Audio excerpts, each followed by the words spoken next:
Hello, RDDC. Hello, everybody out there listening to this right now.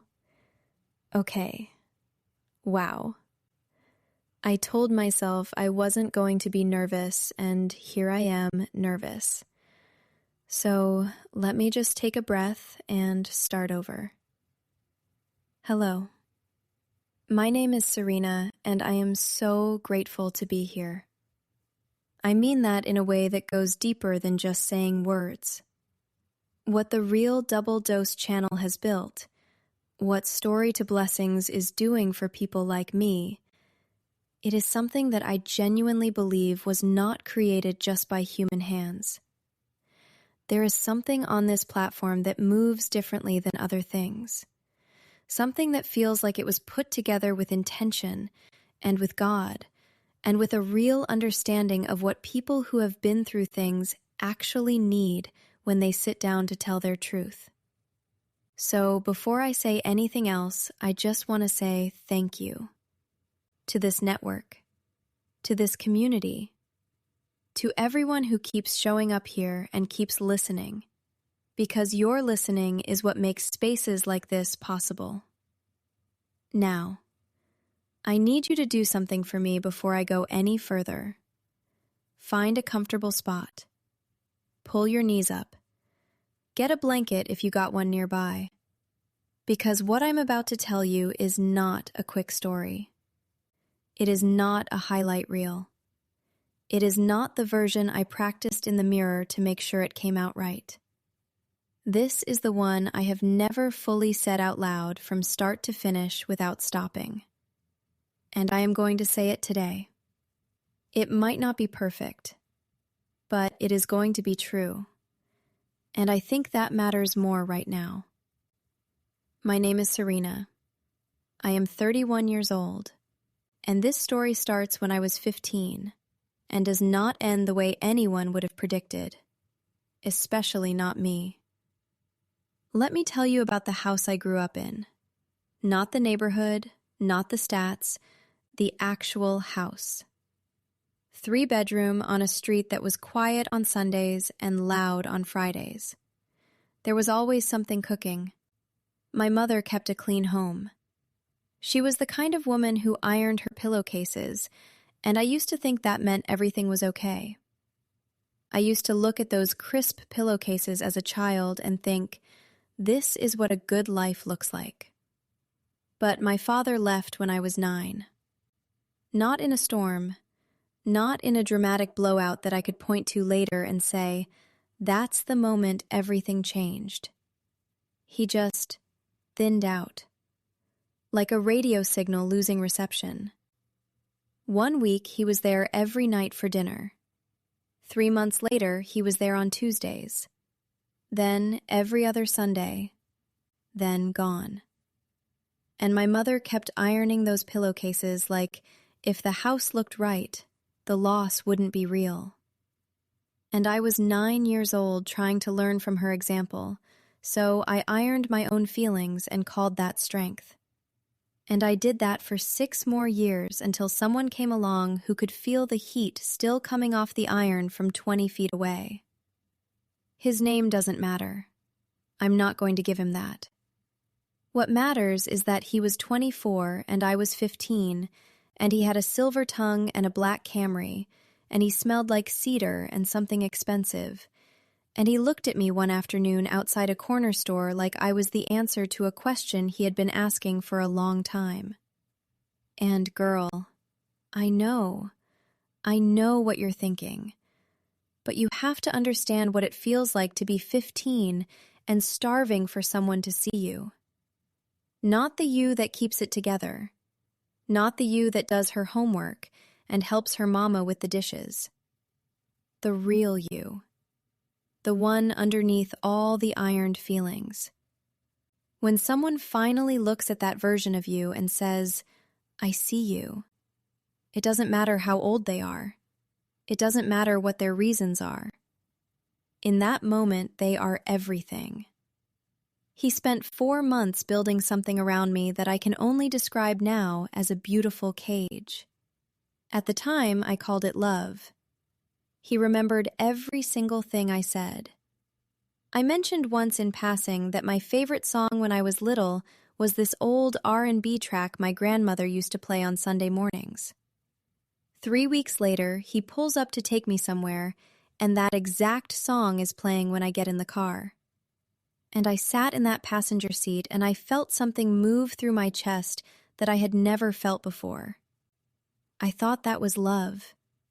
I thought that was what it felt like when someone chose you. What I didn't know was that he had spent 3 weeks building a blueprint of everything that made me feel safe, so he could use it. So that by the time the cage door closed, I would be too warm and too held and too grateful to notice. Month 5 is when the first crack appeared. So small, I almost missed it. He said something about a friend of mine. Nothing enormous, just a comment with just enough edge on it to make me feel like choosing her over his comfort was a kind of betrayal.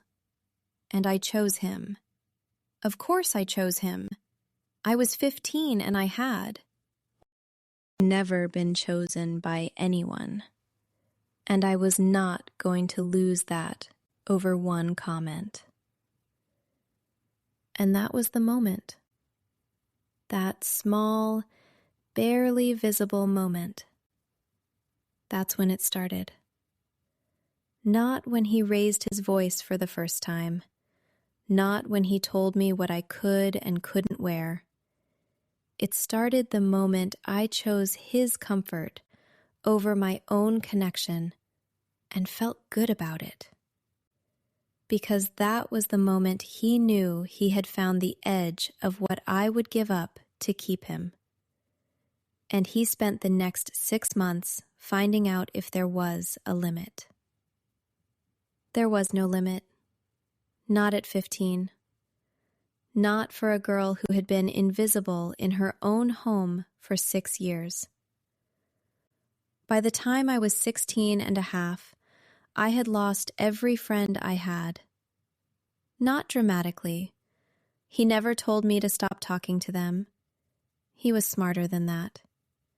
He would just be a little quieter when I mentioned them, a little less warm.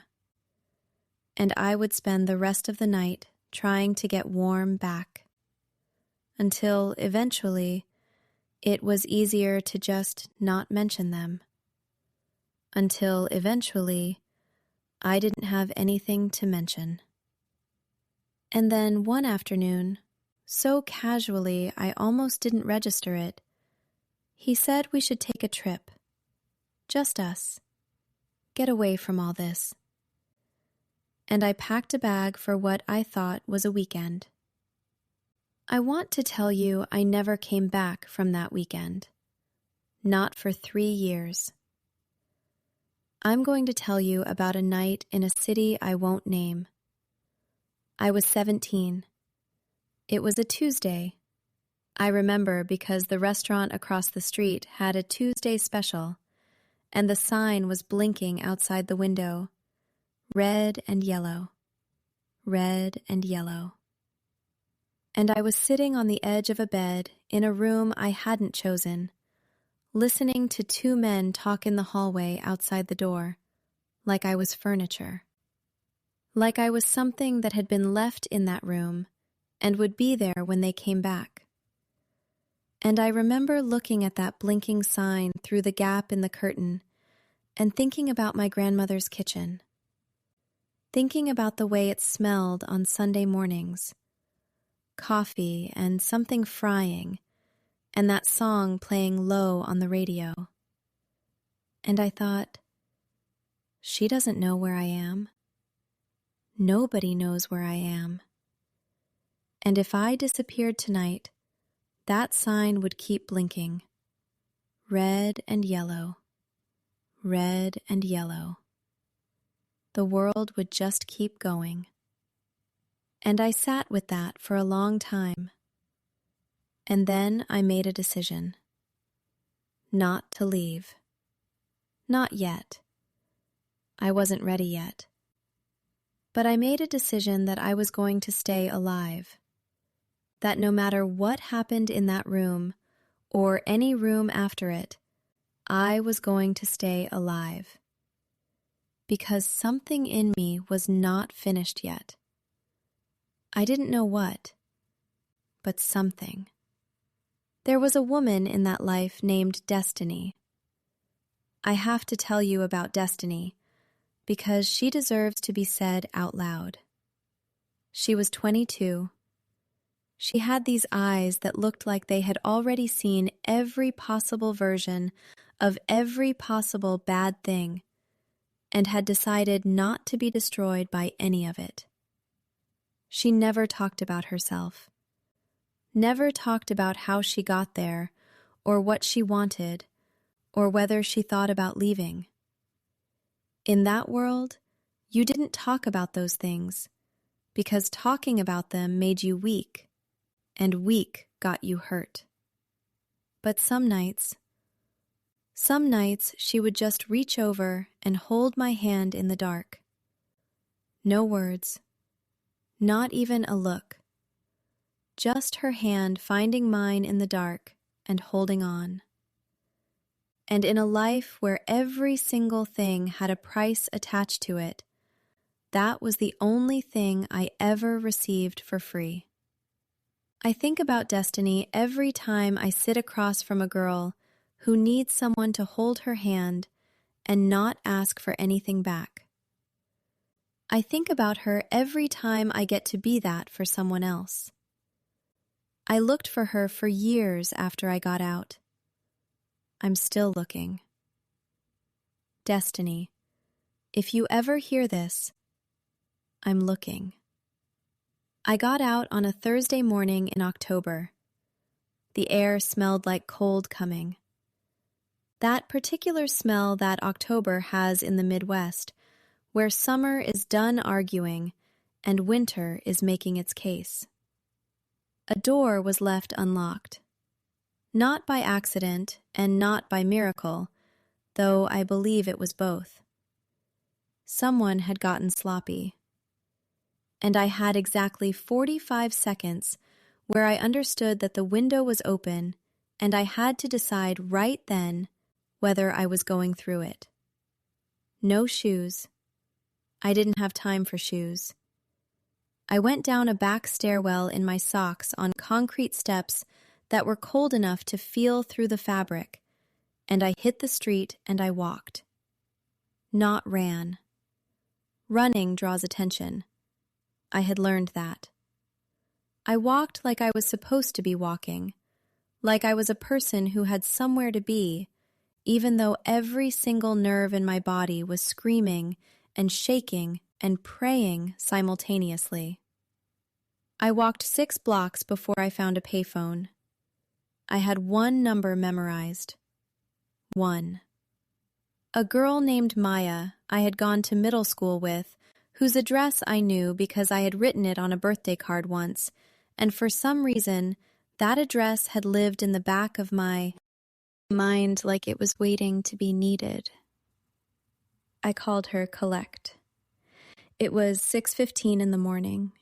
She answered on the second ring. I said, "Maya, it's Serena. I need help." She said, "Okay, tell me where you are." Let's take a quick break. There comes a moment in life when you realize your story wasn't just survival, it was preparation. Every setback, every silent battle, every moment you wondered if you had anything left to give was building strength inside of you that was never meant to stay hidden. Because your story carries power, not performance, not noise, purpose. The kind of purpose that reaches people you may never meet, but desperately need to know that healing is still possible, that restoration is still real, that rising again is still within reach.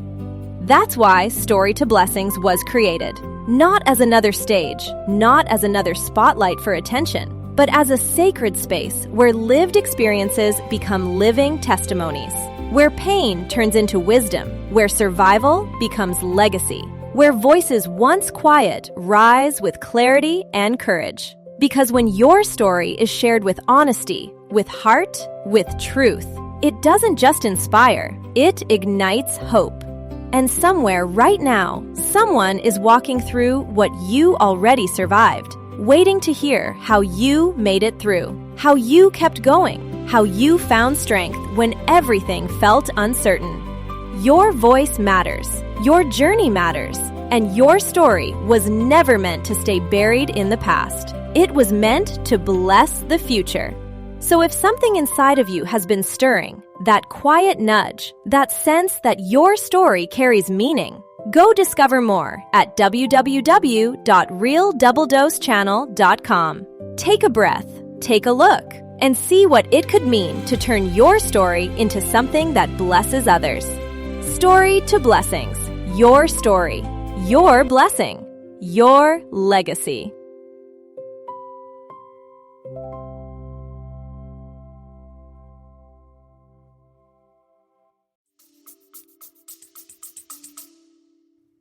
I want to stop here for a moment and just say something about Maya, because she doesn't get enough credit in her own right. She was 20 years old. She drove 40 minutes in the dark of early morning to pick up a girl she hadn't seen in years, standing outside a gas station in her socks, with nothing but a phone call and a look on her face that told the whole story without a single word. She took one look at me. She opened the passenger door. She turned the heat all the way up, and she drove. She did not ask me one single question for the first 40 minutes. She just drove and let the heat run and played something soft on the radio. And when I finally started crying, and I cried hard, the kind of crying that sounds ugly because it's real, she just put her hand on my arm and kept driving. There are people in this world who are angels, without any of the mythology attached to the word. Maya is one of them, and I lived on her couch for 4 months, and slowly, painfully, one decision at a time, I learned how to be Serena again. I want to tell you about the night I found RDDC, because it didn't happen the way you might expect. It wasn't a search. It wasn't someone handing me a flyer. It was a Tuesday night. I'm on Maya's couch, which at this point was basically my whole world. She's in the kitchen, got music or something going on her phone on the counter. I'm staring at the ceiling, doing that thing where you're not really thinking, you're just existing, which was the best I could do some evenings. And then I hear a voice, a woman's voice coming from Maya's phone on that counter. And something about it made me sit up. Not what she said. I didn't even catch the words at first. It was the way she said it.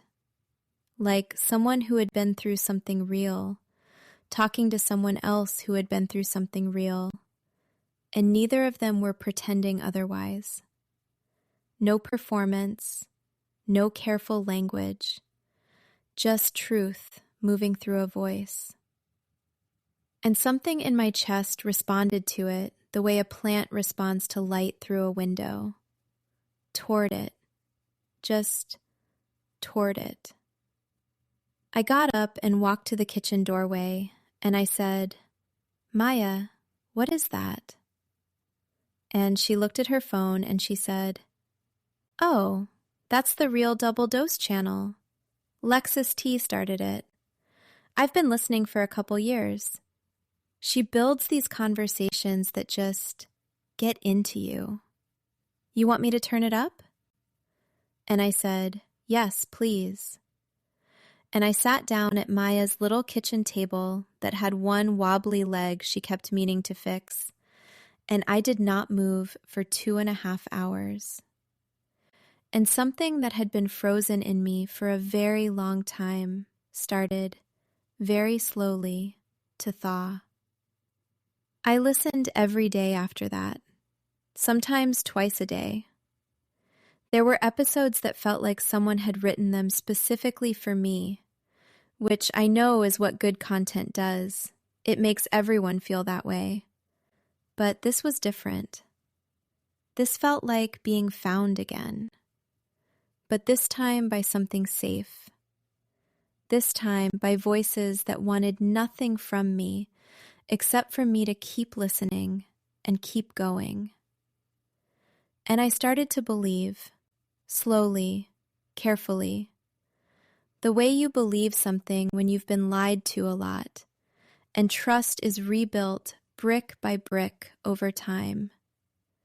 I started to believe that the story was not over, that what had happened to me was not the summary of my life, that it was a chapter, a brutal, long, unjust chapter inside a book that still had pages left to fill. And then I have to tell you about then, because I told you this story had twists, and I meant it. About 8 months after I got to Maya's, I met someone. And before you brace yourself, I need you to understand that for a long time, he was genuinely good to me. I am not going to retroactively erase the good parts because of what came later. He was patient. He was funny. He had this laugh that started in his whole chest and arrived at his face a half second later, like his body couldn't contain it fast enough. And he knew what I had been through, in the broadest strokes. And he didn't treat me like I was broken because of it. He treated me like I was a person. And after everything I had survived, being treated like a person was the most romantic thing in the world. I fell in love with him. I'm not ashamed of that. I think I was supposed to. I think some lessons can only come through loving someone first. The shift was so slow, so impossibly slow, like watching ice form on a lake. You don't see it happening. You just look up one day and realize the water is solid, and you've been walking on it for a while without noticing. It started with his tone on certain nights. A particular flatness that meant something I couldn't name yet. Then a comment that landed too hard and sat with me for days. Then a night he didn't come home and didn't call. And when he came back the next morning, he looked at me like I was the one who had done something wrong for being worried. And I started doing what survivors do when their instincts fire and they don't want them to be right. I started negotiating with my own gut. I'm damaged. I'm reading into things. My past is making me see danger where there isn't any. I talked myself out of what I felt every single time I felt it, until the night I couldn't talk myself out of anything anymore. It was a Wednesday. I know because I had made chicken and it was still on the stove.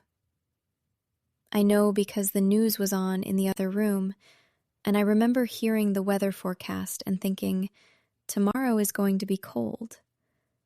And that was the last normal thought I had for a while.